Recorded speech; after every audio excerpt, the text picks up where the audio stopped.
बहुत समय पहले की बात है। एक वन में एक विशाल बरगद का पेड़ कौओं की राजधानी था। हजारों कौए उस बर के पास रहा करते थे। उसी पेड़ पर कौओं का राजा मेघवर्ण भी रहता था। बरगद के पेड़ के पास ही एक पहाड़ी थी जिसमें असंख्य गुफाएं थीं। उन गुफाओं में उल्लू निवास किया करते थे। उनका राजा अरिमर्दन था। अरिमर्दन बहुत पराक्रमी राजा था। कौओं को तो उसने उल्लुओं का दुश्मन नंबर 1 घोषित कर रखा था। उसे कौओं से इतनी नफरत थी कि किसी कौए को मारे बिना वह भोजन नहीं करता था। जब बहुत अधिक कौए मारे जाने लगे तो उनके राजा मेघवर्ण को बहुत चिंता हुई। उसने कौओं की एक सभा की और इस समस्या पर विचार करने के लिए सभा बुलाई। मेघवर्ण बोला, मेरे प्यारे कौओं, आपको तो पता ही है कि उल्लुओं के आक्रमण के कारण हमारा जीवन असुरक्षित हो गया है। हमारे शत्रु शक्तिशाली हैं और अहंकारी भी हैं। हम पर रात को हमले किए जाते हैं। हम रात को देख नहीं पाते हैं। हम दिन में जवाबी हमला नहीं कर पाते हैं क्योंकि वे गुफाओं के अंधेरों में सुरक्षित बैठे रहते हैं। फिर मेघवर्ण ने सियाने और बुद्धिमान कौओं से अपने सुझाव देने के लिए कहा। एक डरपोक कौआ बोला, हमें उल्लू से समझौता कर लेना चाहिए। वह जो शर्तें रखें हम उन्हें स्वीकार करें। अपने से ताकतवर दुश्मन से पिटते रहने से क्या तुक है। बहुत से कौओं ने कां कां करके विरोध प्रकट किया। एक गर्म दिमाग का कौआ चीखा, हमें उन दुष्टों की बात नहीं करनी चाहिए। सब उठो और उन पर आक्रमण कर दो। एक निराशावादी कौआ बोला, शत्रु बलवान है, हमें ये स्थान छोड़कर चले जाना चाहिए। सियाने कौए ने सलाह दी, अपना घर छोड़ना ठीक नहीं होगा। हम यहाँ से गए तो बिल्कुल ही टूट जाएंगे। हमें यहीं रहकर पक्षियों से सहायता लेनी चाहिए। कौओं में सबसे चतुर वो बुद्धिमान स्थिरजीवी नामक कौआ था जो चुपचाप बैठा सबकी दलीलें सुन रहा था। राजा मेघवर्ण उनकी ओर मुड़ा और, महाशय, आप चुप हैं, मैं आपकी राय जानना चाहता हूँ। स्थिरजीवी बोला, महाराज, शत्रु अधिक शक्तिशाली हो तो छल नीति से काम लेना चाहिए। कैसी छल नीति, जरा साफ साफ बताइए। स्थिरजीवी राजा ने कहा। स्थिरजीवी बोला, आप मुझे भला बुरा कहिए, मुझ पर जानलेवा हमला कीजिए। मेघवर्ण चौंका, ये आप क्या कह रहे हैं स्थिरजीवी?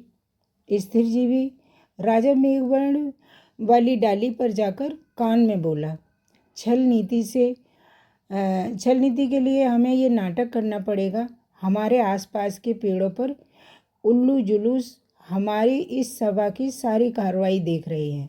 उन्हें दिखाकर हमें फूट और झगड़े का नाटक करना होगा। इसके बाद आप सारे कौओं को लेकर ऋषमुख पर्वत पर जाकर मेरी प्रतीक्षा करें। मैं उल्लुओं के दल में शामिल होकर उनके विनाश का सामान जुटाऊंगा। घर का बेदी बनकर अपनी लंका डालूंगा। फिर नाटक शुरू हुआ। स्थिरजीवी चिल्लाकर बोला, मैं जैसा कहता हूँ वैसा कर, राजा के बच्चे, क्यों हमें मरवाने पे तुला है? मेघवर्ण चीख उठा, गद्दार, राजा से ऐसी बदतमीजी से बोलने की तेरी हिम्मत कैसे हुई?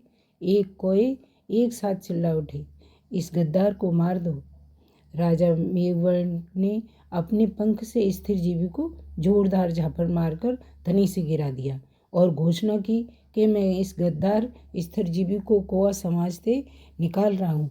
अब से कोई कौआ इस नीच से कोई संबंध नहीं रखेगा। आसपास के पेड़ों पर छिपे बैठे उल्लू जासूसों की आंखें चमक उठी। उल्लुओं के राजा को जासूस ने सूचना दी कि कौओं में फूट पड़ गई। मारपीट और गाली गलौज भी हो रही है।